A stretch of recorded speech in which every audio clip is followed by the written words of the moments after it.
Infernum, a mod so difficult it makes regular Calamity look like a Sunday stroll. But I said, you know what would make this more fun?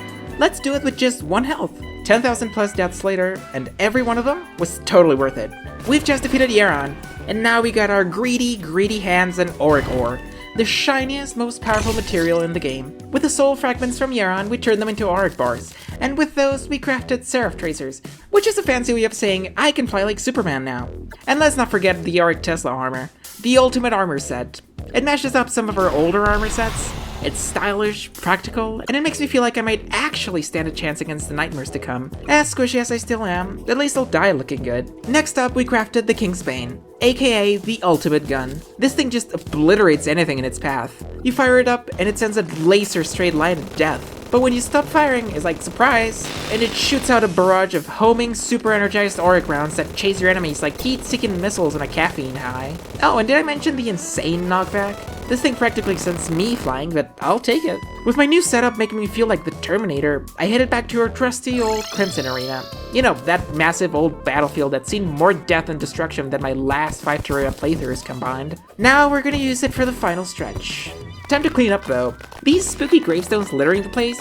Yeah, they're killing my Monster Slayer vibe. I mean, I know I've died a lot, but can we not celebrate it with a graveyard? Gravestones cleared, it was time to call out someone special. No, not another raging beast trying to turn me into a smear on the arena floor. This time we're summoning the Observer. Someone who's been watching from the start, lurking in the shadows, taking notes like they're writing a PhD thesis on how to ruin my life. After putting together all the pieces of the Codebreaker, I was ready to meet the guy who created some of my worst nightmares. You know, fun stuff. So, what does Draydon throw at me? Well, not 1, not 2, but 3 monstrous mechanical bosses. I knew it was gonna be ugly. This is it. Just a few more hurdles before the finish line. I've survived 10,000 deaths already. What's a few more? Let's do it.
Boy, oh boy! Now this is a boss fight!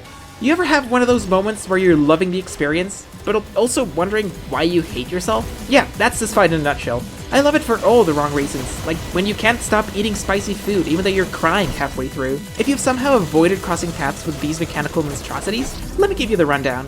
There are 3 exomechs, and here's the fun part, you get to choose in what order you want to fight these mechanical nightmares. It's like picking your favorite flavor of pain.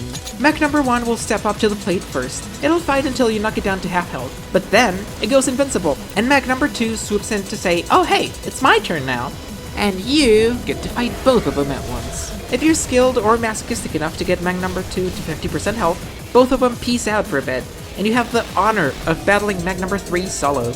Beat Mech number 3, the first 2 come back, this time even more pissed off. You take one of them out, and the last one standing will heal back up to 50% health and go full rage mode, like they've been downing energy drinks off screen. Yeah, that's a lot. Feels like I need a nap just explaining it. How do you pick which mechs to fight first? Well, let me introduce you to the contestants in this mechanical nightmare. First up, we have Thanatos, a gigantic worm who, I swear, has been studying the Devourer's moves in its spare time. This thing is aggressive. Like, you better keep dashing or you're gonna be Wormfoot aggressive. Thanatos has a few delightful tricks up its segments. First, there's the I'm gonna shoot out 1 billion projectiles that explode into tiny death lasers move. I'll give it this, it's nice enough to tell you where the lasers are gonna go. Oh, and then there's the big laser attack. You know the one. Sergeant, the enemy's in that direction. Roger, removing that direction. Fuck. Good stuff. Now, if you're thinking about what weapon to bring to this wormy showdown, the chicken cannon is your best bet. Yeah, you heard that right. Chicken cannon. We picked this beauty up after Yaron. And because Thanatos has many segments, the explosions can hit a bunch of segments at once, making it the easiest target to land hits on. Plus, it's freaking huge, so even I can't miss. But here's a tip. Try to stay away from your towns. Like, seriously? Oh no! Well, I guess I'm in the market for some new neighbors. Any takers? The next horror is a lovely pair called Artemis and Apollo. And let me tell you something about these two. They have officially earned my eternal hatred. Why do you ask? Because they are quick, aggressive, and packed with enough projectiles to make sure that anyone with 1 health, that's me, gets obliterated by what feels like a light breeze. They could sneeze and it'd still manage to snipe you across the screen. Now I'll admit, they are fun to fight in that they're constantly on my tail trying to ruin my day kind of way. They definitely do live up to their names, always hunting you down like you owe them drug money. But Apollo has some inconsistencies. Sometimes its attacks deal only explosive damage, but other times it's an actual damaging projectile, and you can just fly through them sometimes, but not always. Look, I know I'm being petty, but when you're living on 1 health, you can't afford to get smacked by something that's being all inconsistent. In all seriousness, I do like fighting them. You just need to keep all of that in mind when the smallest mistake means you're getting sent back to the respawn point. And then, to round out this delightful trio, we've got Eris, a big, heavyweight monstrosity with enough firepower to make the Death Star jealous. Eris is not subtle. It loves to hang out right above your head like he's trying to catch a glimpse of your terrible hairstyle. And trust me, there is no outrunning him. He's always there, looming like the world's worst stalker. But believe it or not, I actually prefer Eris. Why? Its position relative to you stays almost always the same, so while it does feel like a giant ship of doom hovering over you, its attacks are way more predictable. Sure, it's got enormous firepower, but dodging it? Honestly, it's easier than dealing with Artemis and Polo's chaotic nonsense. So, which order should you go with again? Well, you might see some people recommend taking out Thanatos first, followed by Eris, in order to minimize that time that Eris is alive. It kinda makes sense, right? Eris is a giant death machine, so getting it out of the way early seems like a solid plan. But me? Nah. I can handle these two just fine. Eris might be an enormous hulk of a mech, but it's also the most pattern-based one of the trio, which means if you can read its moves, it's actually pretty manageable. Sure, it might hover over you like it's trying to read your mind, but that predictability makes it the least stressful in my opinion. And Thanatos, it's also pretty manageable. Yeah, it has a tendency to spam projectiles like a hyperactive toddler with a bag of confetti, but as long as you keep dashing and watch out for the surprise lasers, you'll be fine. Well, relatively speaking, it's still trying to kill you, obviously. The mech that I just cannot stand is Artemis and Apollo. Those two are relentless, they're chaos incarnate. But when they're paired with Ares, they're somehow tamer, less instant death, and more constant annoyance. And that's why my final choice was to face Ares first, and then Artemis and Apollo.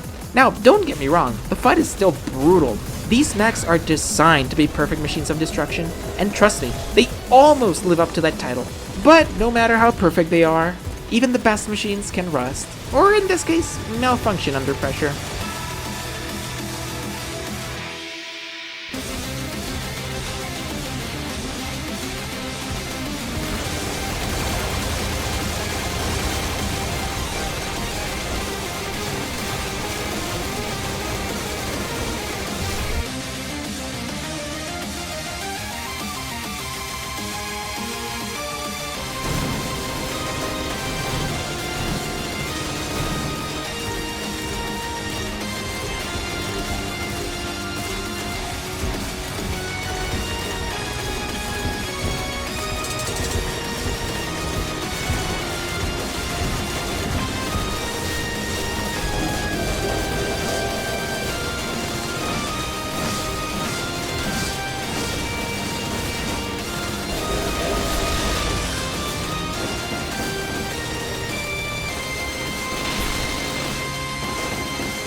And just like that, victory. I guess machines haven't quite reached perfection yet. Anyway, here's the kicker. You only get the loot from the last mech you defeat, meaning that after all that chaos, all I walked away with was Eris's loot bag. Now, Eris's loot is cool and all, it's a shiny new summon, but all 3 mechs had stuff I wanted. Thanatos had a sentry, and Artemis and Apollo had a pretty sweet gun, and Eris, of course, had the summon. If I want the best shot at beating Supreme Calamitas, I'm gonna need all of them. So, do I go through that fight again to collect all my goodies? Nah, no thanks. I'm not putting myself through that nightmare again. I've already been scarred for life. Honestly, I still can't get that damn theme out of my head.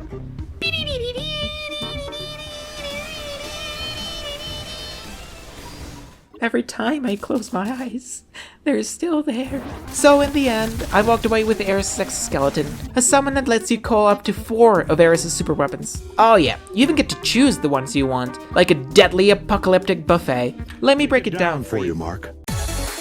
You've got the plasma cannon, which fires 2 homing plasma blasts per second that explode on impact and leave a lovely little gift of plasma gas behind. Then there's the Tesla cannon, which shoots out Tesla spheres that connect with each other via electric arcs. There's also the laser cannon, which fires an infinitely piercing exothermal laser. And lastly, the Gauss nuke. And yeah, it's exactly what it sounds like. Big nuke that creates a big explosion every 4 seconds. I know, very subtle. Now, before you get too excited about that nuke, Supreme Calamitas is a single target boss, and we don't need to blow up half the screen. Area damage is flashy, but it's not useful here. The best option is hands down the plasma cannon. It homes in on enemies, it has a rock solid fire rate, and it gives you the best single target DPS. But of course, there's always a catch, right? Summoning even one of these bad boys takes up 3 of your minion slots.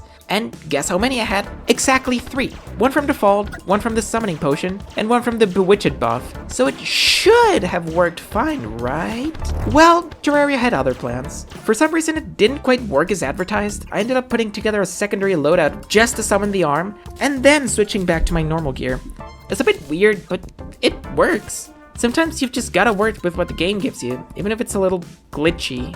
Oh, and before I forget, I also crafted 2 incredible new weapons. First up is the Photo Viscerator. This bad boy shoots out a constant solid light beam that pretty much just disintegrates anything in its path. Think of it as wielding a lightsaber, except it has infinite range and makes everything in front of you regret existing. And then there's the Magnomaly Cannon, a real beauty. It shoots out homing exo rockets that don't just deal huge damage, but they explode into laser beams. Just the right amount of overkill. But now, it's time for the final challenge. Every single death, every respawn, every frustrating moment where I question my sanity, it's all been leading up to this. The suffering, worth it.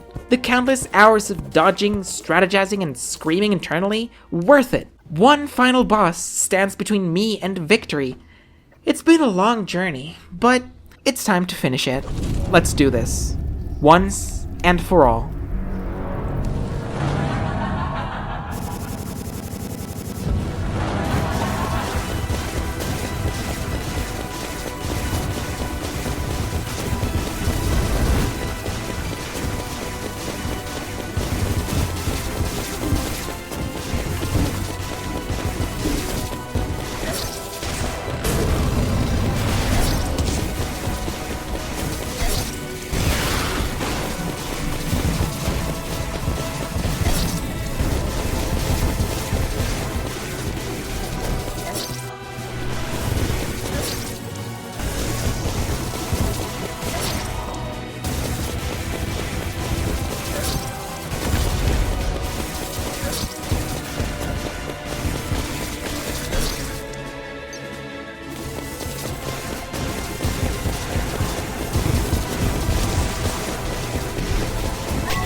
Supreme Calamitas is, tough. And by tough, I mean, how is this even fair, tough? The first thing you'll notice is that she traps you in this square arena.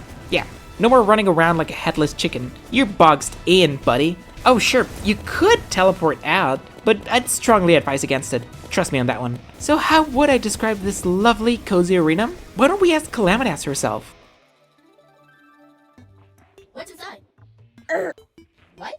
It's a box of a box of That's ridiculous. You can't put in a box. Yeah, Calamitas isn't exactly known for her hospitality. Her idea of fun is making you dodge a relentless barrage of deadly attacks while cackling in the background. But no more talking, let's get to fighting.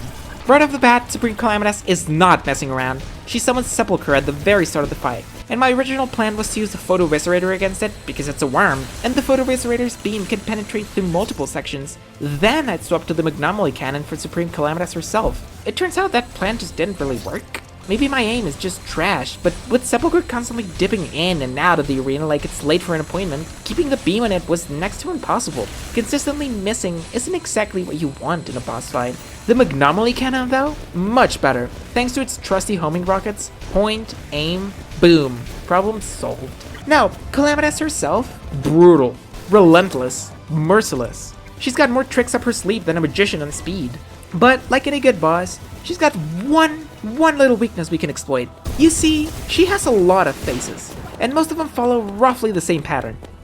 She'll enter a new phase, chill out for a second, throw out some manageable attacks, and then BAM! The crazy stuff starts flying. If you can dish out enough damage to force her into the next phase before she unleashes those nasty attacks, you can pretty much just skip them. Oh yeah, it's phase skipping, baby. Kind of. It's all about timing your rage and adrenaline boosts just right to push her into the next phase before she gets too spicy. Of course, not every hard attack can be skipped, but if you hit her fast enough, you can bring her health down really quickly and stay relatively safe in the process. Damage is your best defense here. And that's all well and good, but it won't save us from the endgame. The final stretch is a whole different beast. So I got really good at bringing Supreme Calamitas' health down to 0. Like almost every attempt, I could knock her health bar flat. So what's the issue? Well, the issue is that Calamitas is about as stubborn as I am, and just like me, she doesn't believe in silly concepts like dying or health. So even when her health does hit 0, she just refuses to keel over. Instead, she enters her desperation phase. Oh, you thought I was done? That's cute. This phase is wild. One wrong move and you're dead. I can't use my high damage output anymore because there's no damage left to do. It's all dodge or die. So you might be thinking, is there nothing I can do to make this easier on myself? Well, of course there is. I'm not completely helpless. Once her desperation phase starts, all that damage focused gear is completely useless. So why not swap it out with something that helps me, survive? Enter Plan B. I put together a third loadout, completely dedicated to movement. I slapped on as many mobility accessories as I could find to maximize my chances of not becoming Calamitas' next casualty. I needed a second pair of Seraph Tracers for it. No big deal, right? Just a little crafting, and I need another set of Elysian Wings, which you get from killing Providence. Why not just flex a little and kill her again, with all this newfound power? So I summoned Providence, at night no less, where she's way more aggressive and powerful. But did it matter? Nah. As quickly as she was summoned, she was gone.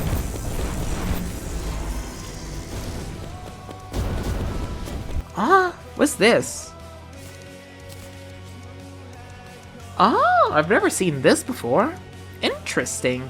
I decided I'd give this new accessory a shot later, but for now, we still got one more thing to finish, our Speedster set.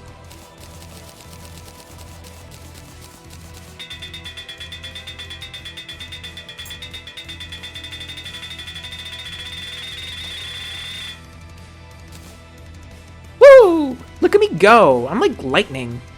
I gotta say, it really did help. I was dodging attacks left and right, feeling like the flashiest dodge master in Terraria. But honestly, her desperation phase just drags on for too long. There's 3 separate attack phases, each more painful than the last. And let me tell you, the first and the third ones are devilish. I was this close to victory. Just a few more seconds and I could have tasted it. I just needed a little extra push.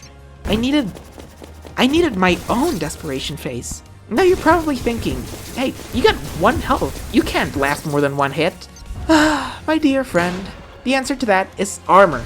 And no, I'm not talking about plain old defense stats. I'm talking about set bonuses.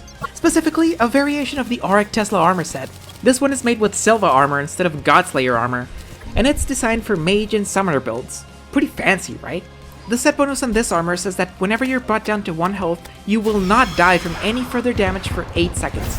And it has a 5-minute cooldown. And since I'm already on 1 health, that invincibility does not trigger until I'm actually hit. So I'm safe until I take a hit, and then I get 8 glorious seconds of not dying. Cheesy? maybe, but this challenge has pushed me to my absolute limit, and if I have to exploit every trick in the book to survive, then so be it. At this point, I'll use any tactic necessary to bring this nightmare to an end. Now all I need is a good run. Just one good run, and this tournament will be over. Let's do this. Let's end this.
It's finally done.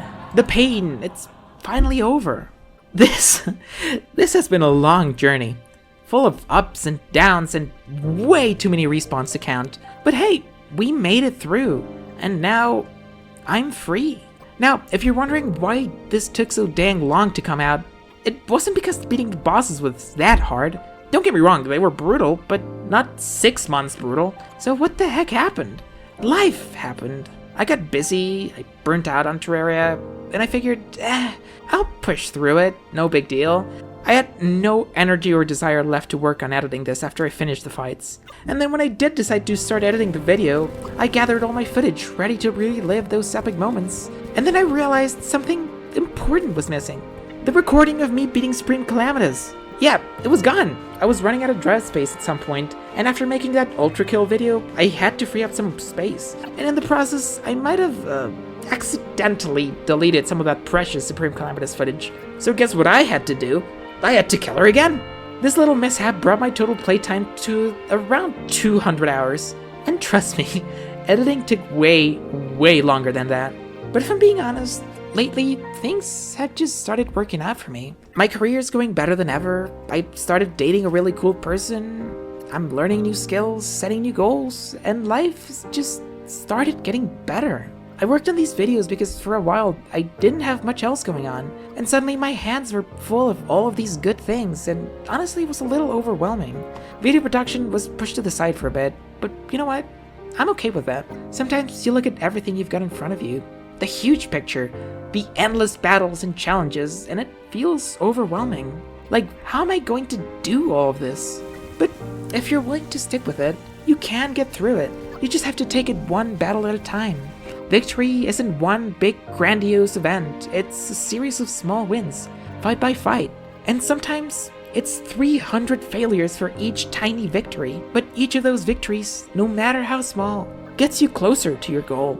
If you're facing a challenge of your own, and it feels like the road ahead is just too much, trust me, I get it. It's tough, but you can do this. It's not about doing everything perfectly and doing it all at once and doing it right now. It's about showing up every day and giving your best, doing what you can, and celebrating every little victory, no matter how small. Even when it feels like you're failing over and over, those small wins, they do add up. And one day, you'll look back and realize just how far you've come. I'll be back with more soon. But for now, keep your health above mine and stay safe. Until next time.